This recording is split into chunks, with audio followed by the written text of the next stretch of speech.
आज हम एक नया टॉपिक देख रहे हैं। हमारे रिपेयरिंग सीरीज़ का एक नया टॉपिक हम देख रहे हैं कि ओहम्स लॉ। ठीक है, अब ओहम्स लॉ क्या होता है? किसी भी कंडक्टर, समझ रहे हो, किसी भी कंडक्टर के थ्रू जब करंट फ्लो होता है वो डायरेक्टली प्रोपोर्शनल रहता है हमारे वोल्टेज के। ठीक है, तो आपको इलेक्ट्रिकल इलेक्ट्रॉनिक्स फील्ड में काम करना है तो आपको ये नियम मालूम होना चाहिए, ये मेथड मालूम होना चाहिए, लॉ मालूम होना चाहिए। क्यों?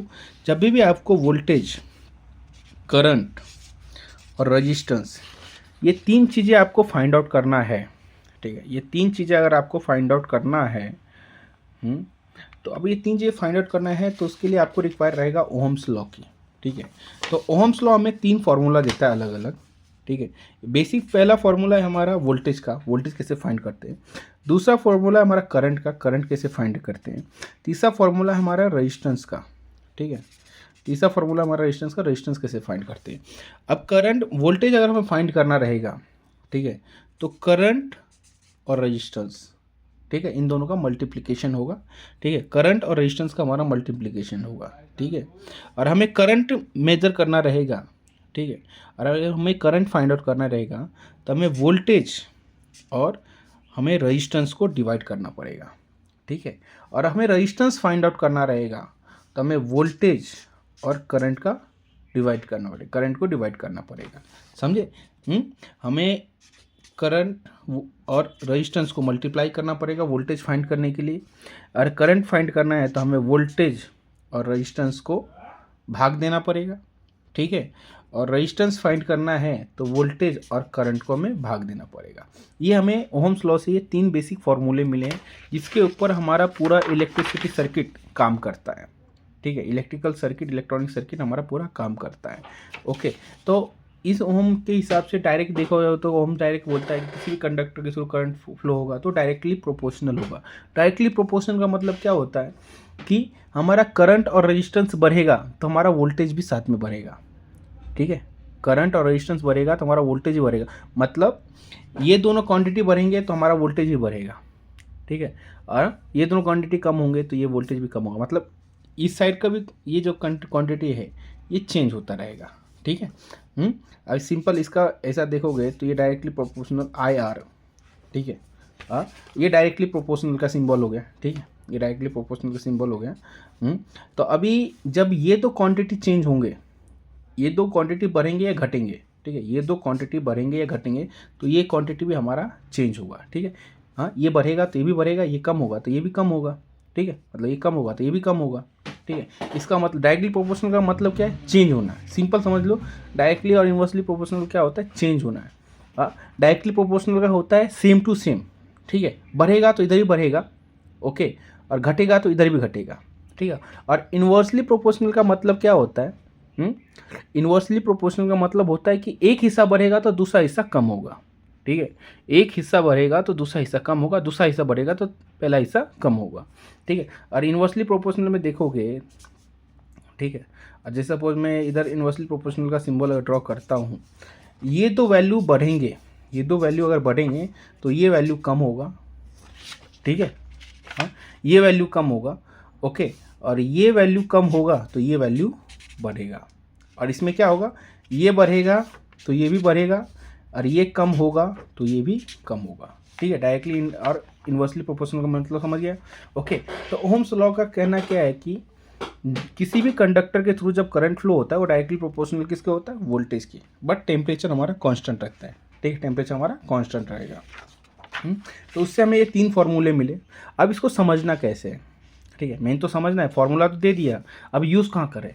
अभी एग्जाम्पल के तौर पे हम लेते हैं एक एलईडी सर्किट लेते हैं। एलईडी इंजीनियरिंग फील्ड में बहुत फेमस बनता है। ठीक है, हाँ, तो जैसे एज्यूम करो कि हम मार्केट जाते हैं, ठीक है, हमें एक एलईडी ग्लो करना है। एक प्रोजेक्ट मिला हमको कि 12 वोल्ट का सर्किट है, आपको एक एलईडी ग्लो करना है। ठीक है, तो हमें एक प्रोजेक्ट मिला कि एक एलईडी ग्लो करना है, तो हम जाते हैं मार्केट से एक एलईडी खरीदते हैं, दुकानदार को बोलते भाई एक एलईडी दे दो। दुकानदार बोलेगा क्या आपको? कितने वोल्ट का एलईडी दूँ? क्या बोलेगा आपको? कितने वोल्ट का एलईडी दूँ? तो आप बोलोगे यार 3 वोल्ट का दे दो। तो बोले 3 वोल्ट का एलईडी कितने मिली एम्पियर का दे दूँ? ठीक है, मतलब आपका एलईडी कितने मिली एम्पियर का रहेगा। या फिर एक डिफ़ॉल्ट उसके पास अवेलेबल रहता है 3 वोल्ट, 5 वोल्ट, 2 वोल्ट का एलईडी अवेलेबल रहता है। तो एज्यूम करते हैं हमने 3 वोल्ट का एलईडी लिया, 30 मिली एम्पियर का एलईडी ले लिया हमने, ठीक है। 3 वोल्ट 30 एम्पियर का, 30 मिली एम्पियर का हमने एलईडी मार्केट से लेके आए, ठीक है। और साथ में एक बैटरी खरीदा हमने 12 वोल्ट का, एक बैटरी खरीदा, ठीक है। अब बैटरी जो है आपका, अभी एक्चुअली थोड़ा सा गड़बड़ हो गया, बताता हूँ, ठीक है। अब इस पे समझते हैं, ठीक है, छोटा सर्किट बनाते हैं। हमने 3 वोल्ट का एलईडी लिया, ठीक है, और साथ में हमने एक 12 वोल्ट का बैटरी लाया, ये रहा plus, sorry minus plus, okay. अब ये ऐसा हमने ओपन रखा, ठीक है। ये हमारा 12 वोल्ट का है, एम्पियर कुछ भी ले सकते हो, जैसे एज्यूम करो कि 100 एम्पियर का बैटरी है हमारा, ठीक है। 100 एम्पियर का बैटरी या 10 एम्पियर का बैटरी समझ लो, ठीक है। हाँ, ये हमारा 3 वोल्ट का एलईडी है, ठीक है, 30 मिली एम्पियर, ठीक है। 3 वोल्ट का एलईडी है, 30 मिली एम्पियर। और मैं इसको डायरेक्ट शॉर्ट करता हूँ, ठीक है। मैं डायरेक्ट 12 वोल्ट का सप्लाई एलईडी को दूंगा, एलईडी हमारा जल जाएगा, ठीक है। एलईडी हमारा जल जाएगा, ग्लो नहीं होगा, ठीक है। मतलब देखा जाए तो ग्लो होगा, with in a second LED हमारा ख़राब हो जाएगा, ओके। तो इस काम के लिए तो हमें प्रोजेक्ट नहीं मिला कि एलईडी जलाना है, ठीक है। हमारा प्रोजेक्ट क्या है कि भाई एक इंडिकेशन आ रहा है, इंडिकेशन मुझे वो दिखना चाहिए, ठीक है। तो 12 वोल्ट सप्लाई आ रहा है, उसके ऊपर हमारा एलईडी ग्लो होना चाहिए। तो हम यहाँ पे यूज़ क्या करेंगे, एक रजिस्टेंस यूज़ करेंगे, ठीक है। अब ये रजिस्टेंस जो है हमारा, इसकी वैल्यू क्या है, वो कैसे फाइंड आउट करोगे, ठीक है। और उसकी वैल्यू हमें फाइंड आउट करनी है तो हमें ओम्स लॉ की ज़रूरत पड़ेगा, ठीक है।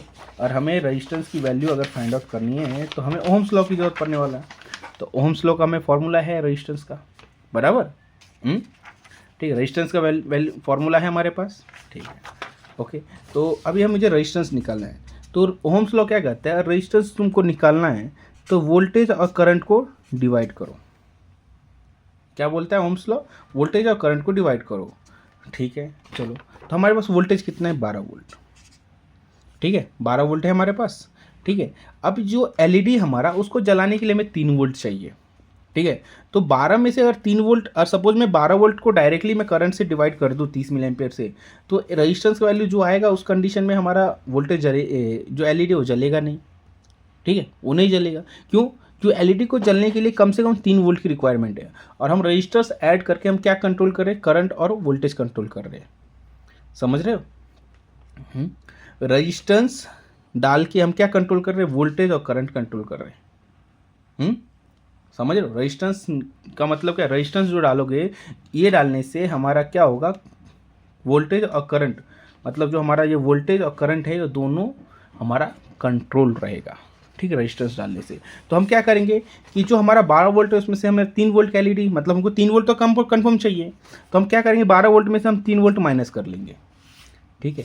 अब ये जो 30 मिली एम्पियर है, तो 1 एम्पियर इक्वल टू कितना होता है हमारा, 1000 मिली एम्पियर होता है। तो इसको एम्पियर में कन्वर्ट करेंगे, ये जो करंट है वो हमारा एम्पियर में रहेगा, ठीक है, मिली एम्पियर में नहीं रहेगा, ठीक है। वोल्टेज भी हमारा वोल्टेज फॉर्मेशन में ही रहेगा, मिली वोल्ट में नहीं रहेगा, वोल्टेज में रहेगा, ठीक है। तो जो भी डेटा एंटर करना है हमें इसके एम्पियर में करना है, और उसको वोल्टेज में करना है, ओके। तो अभी हमें क्या फाइंड करना है, और रेजिस्टेंस हम निकाल रहे हैं किसमें, ओम्स में निकाल रहे हैं, ठीक है। रेजिस्टेंस हमारा निकलेगा ओम्स लॉ में। तो ओम्स लॉ का फॉर्मूला क्या बोलता है भाई, रेजिस्टेंस चाहिए तुमको वोल्टेज और करंट को डिवाइड करना है। तो वोल्टेज है हमारे पास 12, तो हम यूज़ कर रहे क्या रहे, हमको अगर 12 वोल्ट से हमको 3 वोल्ट तो चाहिए, तो 3 वोल्ट माइनस कर दे रहे बराबर। अब करंट कितना हमारा 0.03। जब ये 30 मिली एम्पियर को, अब इसको कैलकुलेट करोगे एम्पियर में, जब कन्वर्ट करोगे तो आपके पास आता है 0.03, ठीक है। तो हम क्या कर रहे हैं, तो 12 में से 3 गया, बचा कितना हमारे पास 9। 9 को अगर हम 0.03 से मल्टीप्लाई कर रहे हैं, R equal to 9 divide by 0.03। तो अभी देखो मैं कैलसी ओपन कर रहा हूँ, अब मुझे ही पता नहीं क्या निकलेगा 0.03। तो यहाँ पे हमें मिल रहा है 300 ओहम, R इक्वल टू हमें मिल रहा है 300 ओहम। अब 300 ओहम का रेजिस्टेंस हम यहाँ पे डाल देंगे, तो हमारा क्या होगा, एलईडी हमारा प्रॉपर ग्लो होगा, एलईडी हमारा डैमेज नहीं होगा, जो हीट होकर जो डैमेज होगा वो भी नहीं होगा, ठीक है। एलईडी हमारा प्रॉपर ग्लो, क्यों, क्योंकि रेजिस्टेंस हम 300 ओम का रेजिस्टेंस डालेंगे तो हमारा वोल्टेज और करंट दोनों हमारे कंट्रोल में आ जाएगा, ठीक है। इसलिए वो डायरेक्टली इनडायरेक्टली प्रोपोर्शनल देखा था ना, डेफिनेशन में बोला हुआ था डायरेक्टली इनडायरेक्टली प्रोपोर्शनल, मतलब ये बढ़ेगा तो इसके ऊपर इफेक्ट करेगा, ये कम ज़्यादा होगा तो इसके ऊपर इफेक्ट पड़ेगा। सेम चीज़ यहाँ पे फॉलो होता है, ठीक है। तो हमें रेजिस्टेंस मिल गया 300 ओम। अभी 300 ओम मार्केट में नहीं मिला तो कौन सा डालें, 330 ओम डाल दो, ठीक है। 300 ओम रेजिस्टेंस यहाँ पे अगर नहीं मिलता है मार्केट में तो 330 ओम रेजिस्टेंस भी आप डाल सकते हो, 330 ओम डाल सकते हो, 470 डाल सकते हो, ठीक है। आप बोलोगे 200 ओम डाल सकते हो, नहीं डाल सकते। आप 200 ओम का रेजिस्टेंस नहीं डाल सकते, ठीक है। आपको 330 मतलब एक कदम आगे डालना है, मतलब 300 वैल्यू आए तो उसके नियर अबाउट, उसके ऊपर साइड में नियर मतलब नज़दीक में कौन सा वैल्यू है, तो नज़दीक में वैल्यू है 330, ये डाल सकते हो, ठीक है। प्रॉपर ग्लो करेगा। 470 डालोगे तो ग्लो थोड़ा कम करेगा, ठीक है। 200 डालोगे तो ग्लो ज़्यादा करेगा और जल्दी आपका रेजिस्टेंस ख़राब हो जाएगा, समझ में, मतलब जल्दी आपका एलईडी ख़राब हो जाएगा 200 ओम डालोगे तो, ठीक है। ये नहीं डालना, ये भी डाल सकते हो, ये भी डाल सकते हो, बट इसमें ब्राइटनेस कम हो जाएगा, इसमें ब्राइटनेस आपका एग्जैक्ट जो एलईडी का जो क्या बोलते हैं इमिशन मतलब ब्राइटनेस लेवल रहता है वो सेम रहेगा, ठीक है, उसके डेटा के हिसाब से। ओके, इतना समझ गया। अभी एक काम करते, इसी सर्किट कंटिन्यू करते, हमने रेजिस्टेंस तो निकाल लिया, अब एक काम करते वोल्टेज निकालते हैं, ठीक है। तो वोल्टेज निकालते हैं, चलो वोल्टेज या करंट पहले निकालते, चलो एक काम करते पहले करंट निकालते हैं। रेजिस्टेंस निकाला, सेम चीज़ यूज़ करेंगे, सेम मेथड यूज़ करेंगे, कुछ नहीं करेंगे, करंट यूज निकालेंगे। अब करंट का फॉर्मूला क्या है हमारा, V/R बराबर, कि हमारे उस सर्किट से कितना एम्पियर करंट फ्लो होगा, ठीक है, वो हमें निकालना है। तो हमारे पास वोल्टेज क्या क्या है, 12 वोल्ट है, 3 वोल्ट हमारा एलईडी खा रहा है बराबर, और रेजिस्टेंस हमारे पास कितना है 300 ओम है बराबर, 300 ओम है ना हमारे पास रेजिस्टेंस। तो 9 डिवाइडेड बाय अगर 300 करते हैं, ठीक है, ये 3 वोल्ट का आ गया एलईडी का वोल्टेज है, 12 वोल्ट हमारा बैटरी का वोल्टेज हो गया, ये 3 वोल्ट उसको लग रहा है चलने के लिए, तो माइनस कर लेंगे, 9 डिवाइड बाय 300 करेंगे, रेजिस्टेंस हमारा 300 ओम है, ठीक है। तो अगर मैं 2 मिनट क्लियर करता हूँ, 9 divided by 2 second 9 divided by 300 ओम करता हूँ मैं, तो हमें मिलता है कि सर्किट से हमारा फ्लो होने वाला है 0.03 एम्पियर, ठीक है। आई इक्वल टू हमें क्या मिल रहा है 0.03 एम्पियर, सर्किट के हिसाब से सेम है, ठीक है। 30 मिली एम्पियर मिल रहा है, हमने यही मेजर किया ना कि 30 मिली एम्पियर हमारा सर्किट ले रहा है, ठीक है। अब 30 मिली एम्पियर अगर हमारा सर्किट ले रहा है तो मतलब हमारा जो फार्मूला है ओम्स लॉ, जिसने जो ने बोला था कि भाई फार्मूला ये फॉलो करना है तुमको, जो हम फार्मूला फॉलो कर रहे हैं वो सही है, ओके, ठीक है। तो इस तरीके से हमने करंट निकाल लिया। करंट निकालने के बाद हमें बचता क्या है, हमारा वोल्टेज निकालना है। अब वोल्टेज का फॉर्मूला क्या है, हमें I इंटू आर, वोल्टेज का फॉर्मूला क्या है I इंटू आर। अभी क्या करना है हमें, I इंटू आर। तो करंट कितना है हमारे पास, अभी इस सर्किट से हमारा करंट हमें फ्लो करवाना है 0.03 हमारा करंट फ्लो हो रहा है, राइट, 0.03 एम्पियर हमारा करंट फ्लो हो रहा है। रेजिस्टेंस हमारा 300 ओम है, ओके, 300 ओम है, मैं 30 पकड़ रहा था, ठीक है, 300 ओम है। जब हम इसको मल्टीप्लाई करोगे आप, अब 0.03 को और मल्टीप्लाई करते हो अब 300 से, ओके, जब आप 300 से अगर मल्टीप्लाई करते हो तो आपके पास बनता है 9 वोल्ट। आप बोलोगे यार सर आपने तो बोला था कि वोल्टेज तो प्रॉपर नहीं आया हमारा, अभी हमारा 9 वोल्ट ही प्रॉपर है वोल्टेज आया। तो मेरे दोस्तों यहाँ पे प्लस आपको 3 वोल्ट करना पड़ेगा। अब प्लस 3 वोल्ट क्यों करना पड़ेगा, ये हमारा एलईडी का वोल्टेज है, ठीक है, ये हमारा जो 3 वोल्ट है। अब 3 वोल्ट तो हमने हर जगह माइनस किया, राइट, उसके हिसाब से कैलकुलेशन किया ना, तो यहाँ पे प्लस तो भी तो करना पड़ेगा। और 9 प्लस करोगे तो यहाँ पे आपको एलईडी का वोल्टेज प्लस करना पड़ेगा। जो हमारा एलईडी है यहाँ पे 3 वोल्ट का एलईडी है, वो तो प्लस करना पड़ेगा। तो और हम प्लस करते हैं तो हमें मिलता है 12 वोल्ट। समझ गए? इस तरीके से हमारा ओम्स लॉ वर्क करता है हमारे फील्ड में। समझ गए? इस तरीके से हमारा ओम्स लॉ वर्क करता है। रेजिस्टेंस हमें मिल गया। रेजिस्टेंस कैसे फाइंड करना है? सेम फार्मूला है। वोल्टेज का फार्मूला सबको समझ गया। ठीक है। करंट का फार्मूला क्या है वो समझ गया आपको। वोल्टेज का फार्मूला समझ गया, I × R। हाँ, करंट निकालना है तो V/R। ठीक है। R रेजिस्टेंस निकाल लेते V/I। ठीक है। ये फार्मूला वर्क करता है।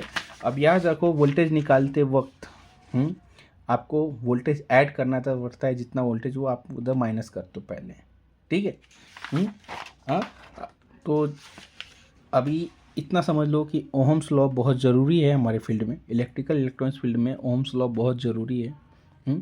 तो इसके ऊपर और रिसर्च करो, यूट्यूब पे और वीडियोस देखो, अलग अलग चैनल पे देखो, तो विकीपीडिया पे पढ़ो ओहम्स लॉ क्या होता है, उसको समझो, उसके कॉन्सेप्ट को समझो, तो आपका नॉलेज और ग्रो होगा। ठीक है। तो आज के लिए इतना ही। ओके। चैनल पे नए होंगे तो सब्सक्राइब करना, इन्फॉर्मेशन अच्छा लगे तो लाइक करना। ओके। मिलते हैं नेक्स्ट वीडियो में। और कुछ भी क्वेश्चन रहे तो बिंदास आप कमेंट कर सकते हो। ठीक है। मेरा नंबर रहेगा। ठीक है। डिस्क्रिप्शन में मेरा मोबाइल नंबर रहेगा, आप कॉल भी कर सकते हैं। ओके। Thank you. मिलते हैं नेक्स्ट वीडियो में।